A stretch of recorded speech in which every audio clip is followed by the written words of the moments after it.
ನಿಷೇಧದ ವೇಳೆಗೆ 751 ಬೈಕ್ ಹಸ್ತಾಂತರ ಕಾರ್ಯಕ್ರಮದಲ್ಲಿ ಉಪಸ್ಥಿತಿರುವಂಥ ಗೃಹ ಸಚಿವರಾದಂಥ ಮಾನ್ಯ ಶ್ರೀ ಬಸವರಾಜ ಬೊಮ್ಮಾಯಿ ಅವರೇ, ಓಡಾಡಳಿತ ಇಲಾಖೆ ಸರ್ಕಾರದ ಅಪಾರ ಮುಖ್ಯ ಕಾರ್ಯದರ್ಶಿಗಳಂಥ ಡಾಕ್ಟರ್ ರಜನೀಶ್ ಗೋಯಲ್ ಅವರೇ, ಪೊಲೀಸ್ ಮಹಾನಿರ್ದೇಶಕರಾದಂಥ ಶ್ರೀ ಪ್ರವೀಣ್ ಸೂದ್ ಅವರೇ, ಶ್ರೀ ಪ್ರತಾಪ್ ರೆಡ್ಡಿ ಅವರೇ, ಎಲ್ಲ ಹಿರಿಯ ಪೊಲೀಸ್ ಅಧಿಕಾರಿಗಳೇ ಮತ್ತು ಸಿಬ್ಬಂದಿಯವರೇ ಹಾಗೂ ಮಾಧ್ಯಮದ ಸ್ನೇಹಿತರೆ, ಕರ್ನಾಟಕ ರಾಜ್ಯ ದೇಶದಲ್ಲೇ ಅತ್ಯುತ್ತಮ ಕಾನೂನು ಮತ್ತು ಸುವ್ಯವಸ್ಥೆ ರಾಜ್ಯಗಳಲ್ಲಿ ಒಂದಾಗಿದೆ. ಅದರಲ್ಲೂ ಮಹಿಳೆಯರ ಸುರಕ್ಷತೆಗೆ ನಮ್ಮ ಸರ್ಕಾರ ಆದ್ಯತೆ ನೀಡಿದೆ. ಮಾನವ ಕಳ್ಳಸಾಗಣೆ ನಿಷೇಧದ ಸೃಜನೆಗೆ ನಿರ್ಭಯ ನಿಧಿಯಲ್ಲಿ ಪೊಲೀಸ್ ಇಲಾಖೆಯ 751 ಮೋಟಾರ್ ಸೈಕಲ್ಗಳ ಹಸ್ತಾಂತರಿಸುವ ಮಹತ್ವದ ಕಾರ್ಯಕ್ರಮದ ಭಾಗವಹಿಸಲು ಸಂತೋಷ ಅನಿಸುತ್ತೆ. ಒಂದು ಸಮಾಜದ ಪ್ರಗತಿಶೀಲತೆಯನ್ನು ಸಮಾಜದ ಮಹಿಳೆಯರು ಸಾಧಿಸಿದ ಪ್ರಗತಿಯಿಂದ ಅಳೆಯುತ್ತೇನೆ ಈ ಸಂವಿಧಾನ ಶಿಲ್ಪಿ ಡಾಕ್ಟರ್ ಬಿ.ಆರ್. ಅಂಬೇಡ್ಕರ್ ಹೇಳಿದ್ದರು. ಮಹಿಳೆಯರು ನಿರ್ಭೀತಿಯಲ್ಲಿರುವಂಥ ಮತ್ತು ನಮ್ಮ ಸರ್ಕಾರ ಬದ್ಧವಾಗಿದೆ. ಈ ನಿಟ್ಟಿನಲ್ಲಿ ಮಹಿಳೆಯರ ಕಾರ್ಯನಿರ್ವಹಣೆ, ಮುಕ್ತ ಹೋರಾಟ ಹಾಗೂ ಸುರಕ್ಷತೆಗೆ ಕ್ರಮಗಳನ್ನು ಕೈಗೊಳ್ಳಲು ಕೇಂದ್ರ ಸರ್ಕಾರ ಸ್ಥಾಪಿಸಿರುವ ನಿರ್ಭಯ ನಿಧಿಯಡಿ ಕರ್ನಾಟಕದಲ್ಲಿಯೂ ಹಲವು ಮುನ್ನೆಚ್ಚರಿಕೆ ಕ್ರಮವನ್ನು ಕೈಗೊಳ್ಳಲಾಗಿದೆ.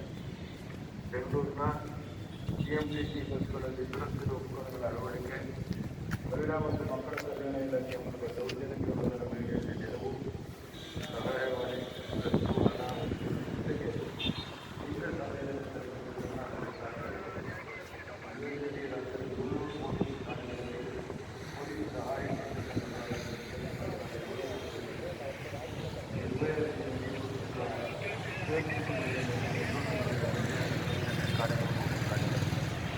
ಎಲ್ಲ ಸೌಲಭ್ಯಗಳನ್ನು ಪರಿಣಾಮಕಾರಿಯಾಗಿ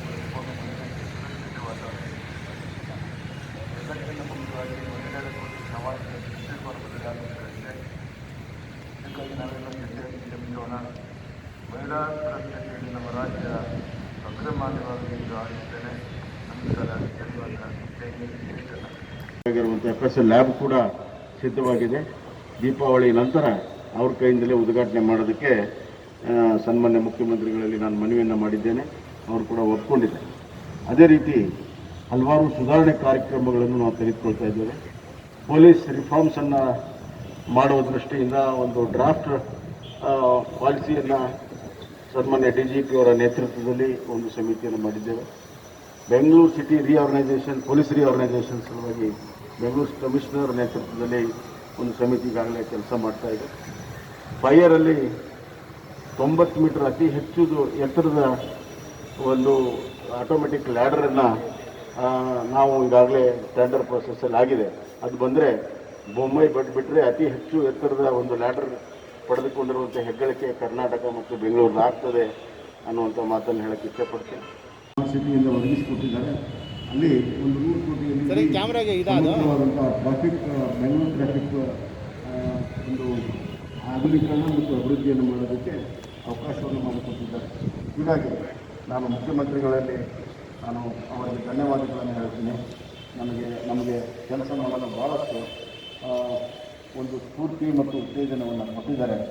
ಅವರ ಈ ಒಂದು ಸ್ಫೂರ್ತಿ ನಿರಂತರವಾಗಿರಲಿ ಅಂತ ತಿಳ್ಕೊಂಡು ನಮ್ಮ ದಕ್ಷ ಪೊಲೀಸರಿಗೆ ಒಂದು ಒಳ್ಳೆಯ ಪ್ರೋತ್ಸಾಹ ಸದಾ ನಮ್ಮ ಸರ್ಕಾರ ಕೊಡ್ತದೆ. ಬೇರೆ ಬೇರೆ ಯೋಜನೆ ಅಡಿಯಲ್ಲಿ ಆ ಎಲ್ಲ ಒಂದು ವ್ಯವಸ್ಥೆಗಳನ್ನು ನಾವು ಮಾಡ್ತೀವಿ ಅನ್ನುವಂಥ ಮಾತನ್ನು ಹೇಳಿ, ಇವತ್ತಿನ ಈ ನಿರ್ಭಯ ಇದು ಮೋಟರ್ ಸೈಕಲ್ ಆಧುನಿಕವಾಗಿರುವಂಥದ್ದು ನಮ್ಮ ನಿರ್ಭಯ ಕಾರ್ಯಕ್ರಮ ಏನಿದೆ ಇಡೀ ದೇಶದಲ್ಲಿ, ಅದು ಕರ್ನಾಟಕದಲ್ಲಿ ಯಶಸ್ವಿಯಾಗಿ ನಡೆದಿ ಸ್ತ್ರೀಯರ ಒಂದು ಸುರಕ್ಷತೆ, ಮಹಿಳೆಯರ ಸುರಕ್ಷತೆ ನಮ್ಮ ಪ್ರಥಮ ಆದ್ಯತೆ. ಅದನ್ನು ನಾವು ಅತ್ಯಂತ ಯಶಸ್ವಿಯಾಗಿ ದಕ್ಷತೆಯಿಂದ ಮಾಡ್ತೀವಿ ಅನ್ನುವಂಥ ಮಾತನ್ನು ಹೇಳಿ ನನ್ನ ಮಾತು ವಿರಾಮ ಹೇಳ್ತೀನಿ. ಧನ್ಯವಾದ. Karnataka State Police today has inducted 751 motorcycles from Nirbhaya scheme supported by Government of India.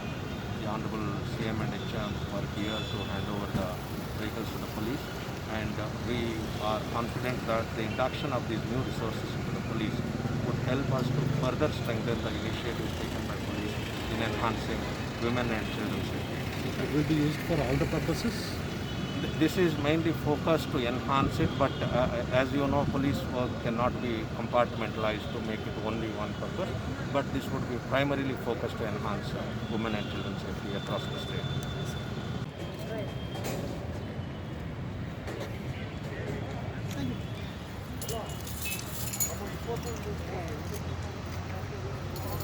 ಗೃಹ ಸಚಿವರು ಶ್ರೀ ಬಸವರಾಜ ಬೊಮ್ಮಾಯಿ ಅವರು, ಎಸಿಎಸ್ ಹೋಮ್ ಶ್ರೀ ರಜನೀಶ್ ಗೋಯಲ್ ಅವರು, ಡಿಜಿ ಮತ್ತು ಐಜಿಪಿ ಶ್ರೀ ಪ್ರವೀಣ್ ಸೂದ್ ರವರು ಹಾಗೂ ಎಡಿಜಿಪಿ ಶ್ರೀ ಪ್ರತಾಪ್ ರೆಡ್ಡಿ, ಕಾನೂನು ಮತ್ತು ಸುವ್ಯವಸ್ಥೆ ಸಿಎಲ್ಎಂ ರವರು.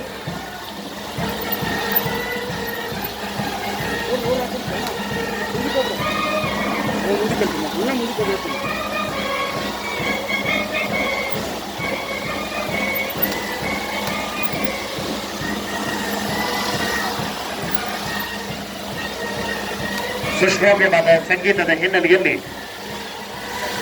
ಗ್ಲಾಮರ್ ವೆಹಿಕಲ್ಗಳು, ದ್ವಿಚಕ್ರ ವಾಹನಗಳು ಬೆಂಗಳೂರು ನಗರದ ವಿಧಾನಸೌಧದ ಶಕ್ತಿ ಕೇಂದ್ರದ ಬೃಹತ್ ಮೆಟ್ಟಿಲುಗಳಿಂದ ಇದೀಗ ಹಸಿರು ನಿಶಾನೆಗೊಂಡು ಚಾಲನೆಗೊಂಡು ನಗರದ ಪ್ರತಿಷ್ಠಿತ ರಸ್ತೆಗಳಿಂದ ಹಾದು ತಮ್ಮ ಸ್ವಸ್ಥಾನಕ್ಕೆ ಸೇರಲಿವೆ.